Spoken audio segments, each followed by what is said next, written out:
Hello sa inyo! Para sa ating pagsusuri ngayon, pag-uusapan natin ang isang tanong na siguradong sumagi na sa isip nating lahat. Ano ba talaga ang purpose ko sa buhay? Ang ganda niyan, di ba? Pero titingnan natin yan sa isang napakalalim at medyo di pamilyar na paraan mula sa pananaw ng Kristyanismong Ortodokso. Ito yung tanong. Sigurado ako sa isang punto ng buhay mo na itanong mo na to sa sarili mo. Yung tanong na, medyo nakakakaba, di ba? Nakaka-pressure. Kasi paano mo nga ba malalaman kung tama ba yung landas na tinatahak mo?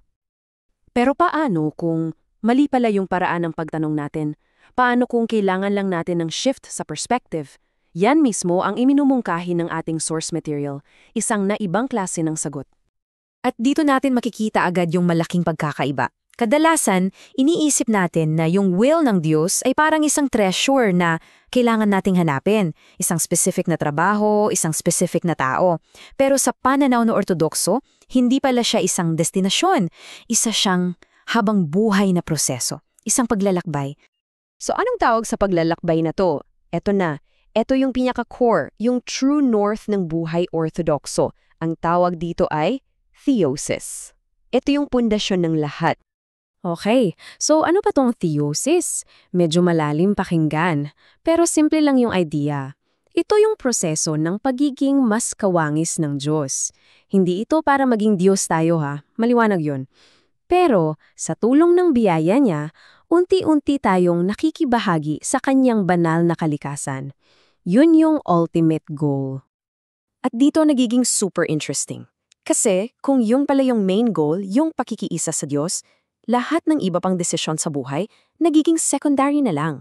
Biglang nababawasan yung pressure, di ba? Kasi yung trabaho mo o yung relasyon mo, hindi na sila yung end goal, kundi mga paraan lang para isabuhay yung mas malaking layunin. Sige, maganda yung konsepto. Pero paano natin gagawin yan? Paano ba isinasabuhay tong theosis na to sa totoong buhay? Well, wag mag-alala kasi may 4 na practical na gawain tayong titingnan.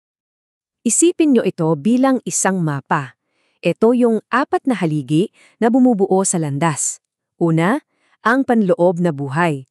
Pangalawa, paghingi ng gabay. Pangatlo, pamumuhay ng may bertud. At pang-4, mga espiritual na kaloob at tawag. Tara, isa-isahin natin. So una sa lahat, the inner life. Hindi to abstract. Ito yung mga konkretong ginagawa natin. Constant na panalangin, pagbabasa ng banal na kasulatan, at syempre, yung buhay sakramento, kumpisal at komunyon. Dito sa mga gawaing ito, binibigyan natin ng espasyo ang Diyos para baguhin tayo mula sa loob. Sunod, super importante rin yung paghingi ng gabay. Sa tradisyong Ortodokso, may tinatawag na spiritual father. Pero teka, hindi siya yung magsasabi sa'yo kung anong dapat mong gawin. Hindi siya decision maker. Ang role niya ay maging gabay para tulungan kang makita kung paano mo i-apply ang turo ng simbahan sa unique na sitwasyon ng buhay mo. At ito, pakinggan niyo to, ang ganda ng quote, sabi rito. Ang tunay na pagkilates ay hindi tungkol sa kung ano ang gusto mong gawin, kundi tungkol sa kung ano ang mabuti at kung ano ang wastong paggamit sa iyong mga kakayahang bigay ng Diyos. Wow, grabe no? Hindi lang what do I want, kundi what is good at how can I use my gifts properly. Perfect transition yan sa next point natin. At dyan na nga pumapasok yung pamumuhay ng may birtud. Ano ba to? Basically, ito yung pag-let go sa sarili nating mga kagustuhan, yung self-will, at pag-pursue ng kababaan loob. Yung mga talento natin, hindi yan para ipagyabang. Ang layunin yan ay para magamit, para sa Diyos, at para sa ating kapwa. At ito, para sa akin, isa sa pinakamalakas na punto. Binabago nito yung tanong sa isip natin. Imbes na itanong, ano ba yung spiritual gifts ko? Na parang naghahanap tayo ng special power, ang tamang tanong pala ay, paano ako makakapaglingkod? Ang laking pagbabago, di ba? Kasi sa paglilingkod, doon mo na lang biglang matutuklasan kung saan ka pala talaga kailangan at namumunga. Okay, so, pagkatapos ng lahat ng yan, buuin na natin yung picture. Paano nito binabago yung buong pananaw natin sa salitang purpose o layunin? Ito yung pinaka-punchline ng lahat. Yung paghahanap sa kalooban ng Diyos, hindi na siya isang separate, nakaka-stress na misyon. Nagiging natural na part na lang siya ng mas malaking paglalakbay. Yung pagpili mo ng career o asawa, hindi na yan yung final exam.